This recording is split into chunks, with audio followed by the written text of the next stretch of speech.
good day, everyone.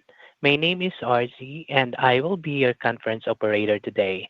At this time, I would like to welcome everyone to the Jack in the Box First Quarter 2025 Earnings Webcast. All lines have been placed on mute to prevent any background noise. After the speaker's remarks, there will be a question and answer session. If you would like to ask questions during this time, simply press star followed by the number one on your telephone keypad. If you would like to withdraw your question, press star one again. Thank you. I would now like to turn the call over to Chris Brandon, Vice President of Investor Relations. Please go ahead. Thanks, Operator, and good morning, everyone. We appreciate you joining today's conference call, highlighting results from our first quarter 2025. With me today is our new Interim Principal Executive Officer, Lance Tucker, as well as Dawn Hooper, who will again serve as our Interim Principal Financial Officer. On the heels of recent company events related to yesterday's leadership announcement, we will be taking a limited number of questions from our covering sell-side analysts than usual following our scripted remarks. Note that during both our discussion and Q&A, we may refer to certain non-GAAP items. Please refer to the non-GAAP reconciliations provided in the earnings release, which is available on our investor relations website at jackinthebox.com. We will also be making forward-looking statements based on current information and judgments that reflect management's outlook for the future. However, actual results may differ materially from these expectations because of business risks. We therefore consider the safe harbor statement in the earnings release and the cautionary statements in our most recent 10-K to be part of our discussion. Material risk factors, as well as information relating to company operations, are detailed in our most recent 10-K, 10-Q, and other public documents filed with the SEC and are available on our investor relations website. With that, I'll turn the call over to Lance Tucker. Lance? Thanks, Chris, and I appreciate everyone joining us today. As Chris said, this will be a fairly abbreviated earnings call relative to what you're used to and what will be our typical call going forward. Here's what I'd like to accomplish. First, a few thoughts on yesterday's announcement regarding Darren's departure. Second, a high-level recap of the first quarter and what we are seeing thus far in Q2. And lastly, some remarks about our future as a brand and my commitment to continuing to build off of a strong foundation of growth while assessing and evaluating how to best maximize our long-term potential. To start, I'd like to say a very genuine thank you to Darren Harris and note a few of the major accomplishments from his tenure. Over the past 4 years, under Darren's leadership, the company has navigated the COVID-19 pandemic, made much-needed investments in the company's tech stack, making both brands much more formidable digital competitors, developed the needed resources to grow the new unit pipeline, strengthened the company's relationship with its franchisees, and built an extremely talented leadership team. The foundation now in place was a major reason I wanted to return to Jack in the Box, and we are very well positioned to deliver the long-term shareholder value our investors expect and we know the brands are capable of. On behalf of the Jack in the Box and Del Taco families, I wish Darren the best as he moves on to the next chapter of his career and have no doubt he will find continued success. Before I provide some additional thoughts on our future, let's spend a couple of moments on the first quarter as well as an early look at what we are seeing quarter to date. I am pleased with Jack's Q1 results as we were able to battle through a difficult macro environment affecting the category as a whole. I credit our outstanding franchisees and operators for their continued perseverance through a challenging backdrop to deliver positive same-store sales and sequential traffic and mix improvements for Jack in the Box. Jack ran same-store sales of positive 40 basis points for the quarter, despite the California wildfires and unusual weather in the Texas and Midwest regions in the final 2 weeks of our first quarter. The combination of these had an approximate 20 basis point negative impact on our Q1 same-store sales. As with others in the industry, traffic and macro pressures persist, so it likely won't come as a surprise to hear that there are more headwinds than tailwinds for us thus far in the second quarter. We are running negative quarter to date and expect a negative Q2 same-store sales result for both brands. With that said, we have a strong marketing calendar and will stay the course in executing on our barbell strategy, value leadership, and digital evolution to drive sales. Back to Q1, there were 5 restaurant openings and 6 closures in the quarter. Jack is still expecting to open between 35 and 45 restaurants for fiscal year 2025, including openings in Chicago this summer and Florida later in the year. Jack's restaurant-level margin percentage in the quarter was essentially flat year-over-year at 23.2%, helped by the completion of our new beverage partner contract.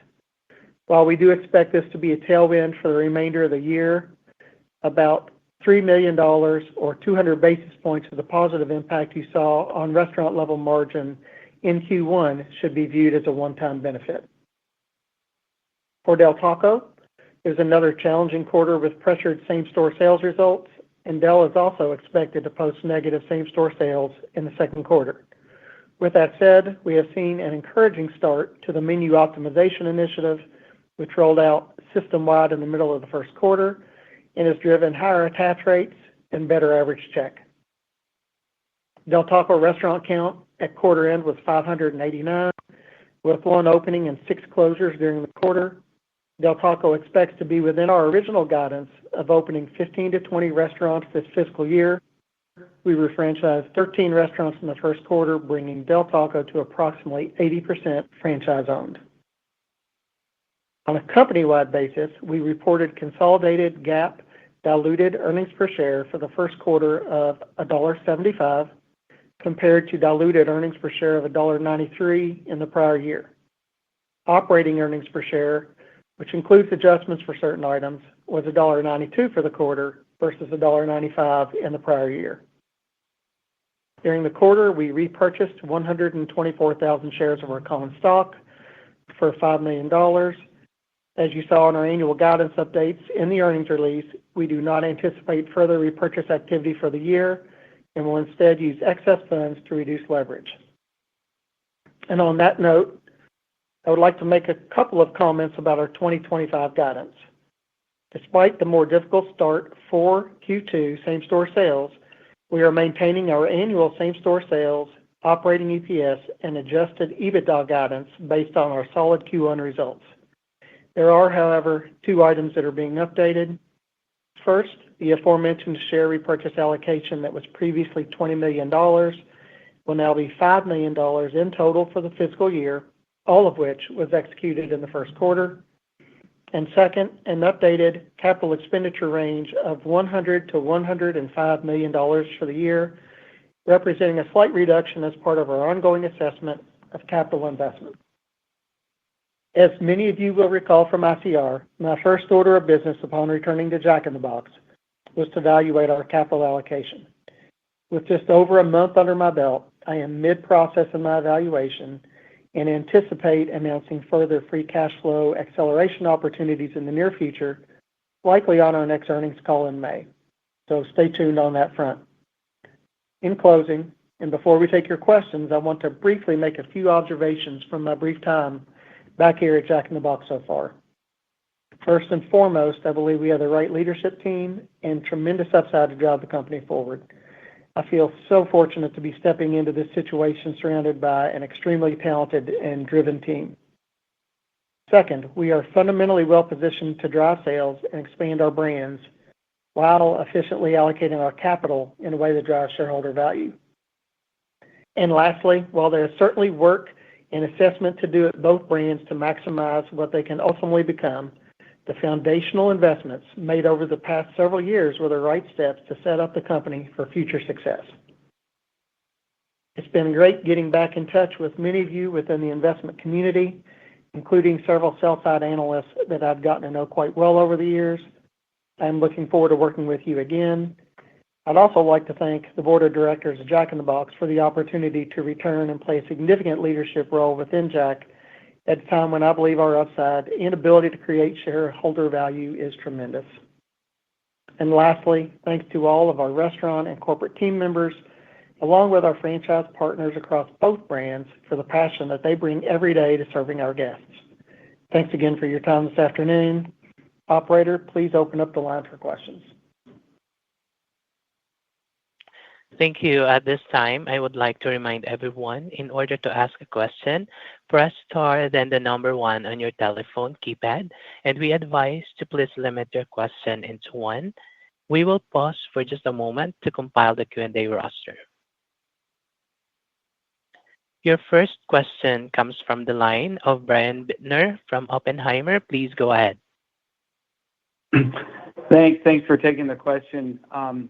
Lance, I just wanted to kick off the Q&A with a high-level strategic question for you. As you came into the role of CFO, you suggested you were going to bring a sharpened focus to capital allocation and cash flow. And I noticed a slight reduction to CapEx guidance for this year. Is that just a sign of more to come in kind of your journey to improve free cash flow? And secondly, can you help us understand your priorities for capital allocation and where debt reduction stands? It just seems like you talked a lot about creating shareholder value. And with equity value as a percentage of where it is today, it seems like paying down debt could be a big unlock moving forward. Yeah, thanks for the question, Brian. I'd say a few things on this front. And you said it exactly right. When I came into the role as CFO, job one was to look at capital allocation. Where are we spending our dollars? So, obviously only having been on board a little bit over a month, there were kind of a couple of fairly quick decisions that could be made to slow CapEx down just a little bit, move away from additional share repurchases right now when in my mind we should have some higher priorities. So we've done those things. But I guess to put a little finer point on it, yes, there will be more to come, most likely in May, as I said in my remarks already, around other things we're going to do to try to unlock free cash flow and speaking directly to leverage. I agree with you. There's places we can put our capital. We'll make sure we're investing in the right places and in the right amounts to drive growth and make the foundational investments we need to. But with that said, bringing the debt down a little bit most certainly would be an unlock that we're going to be looking at very hard.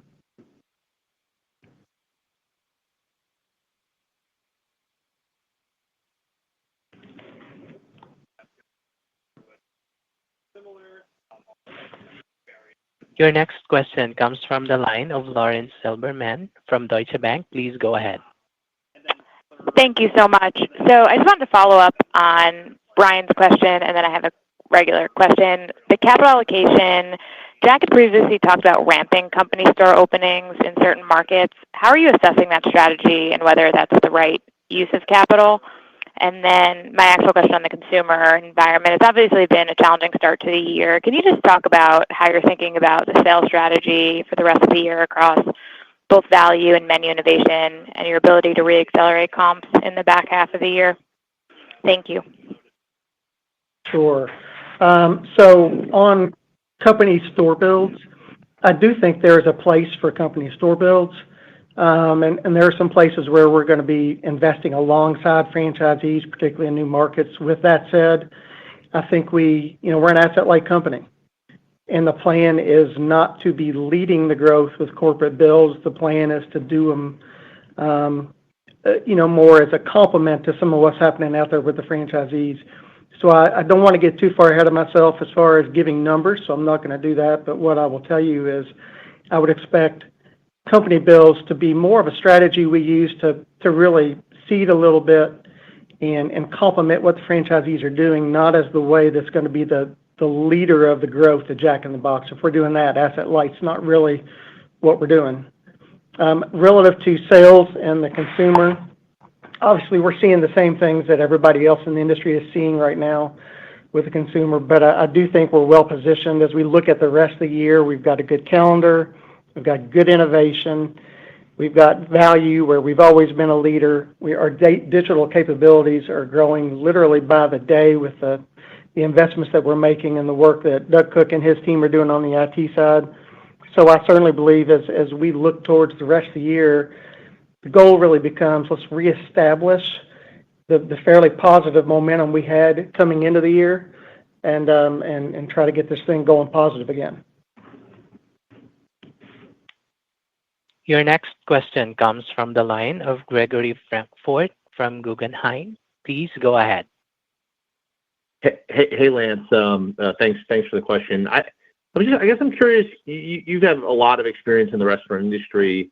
I'm curious what your thoughts are on kind of the environment that we've seen so far to start 2025. And my impression is that Jack is actually maybe outperforming, even if you guys are down, maybe outperforming the industry. Is that true? And maybe what would you attribute that to if that's true? It'd be hard for me to say whether we're outperforming the industry or not. What I can tell you is that I think we're seeing some of the same pressures, and I think without going into tremendous detail, the consumer is showing you that they are a little bit nervous. I mean, even the consumer confidence report that came out this morning very much emphasized that the consumer is just being a little bit cautious. So I think that's really what we're seeing more than anything else. I mean, there's certainly smaller things probably, but from a Jack in the Box standpoint, our fundamentals are good. We have the right menu. We have the right levers that we can pull. And I think that's why you're seeing us, again, without comparing ourselves too much to others, that's why you're seeing us continue to compete and do about as well as anybody else is. Again, if you would like to ask a question, press star one on your telephone keypad. Your next question comes from the line of Andrew Charles from TD Cowen. Please go ahead.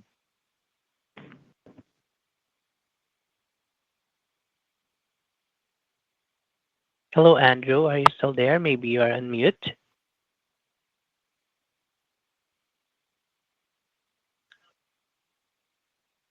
That's all for our Q&A session, and we appreciate your participation.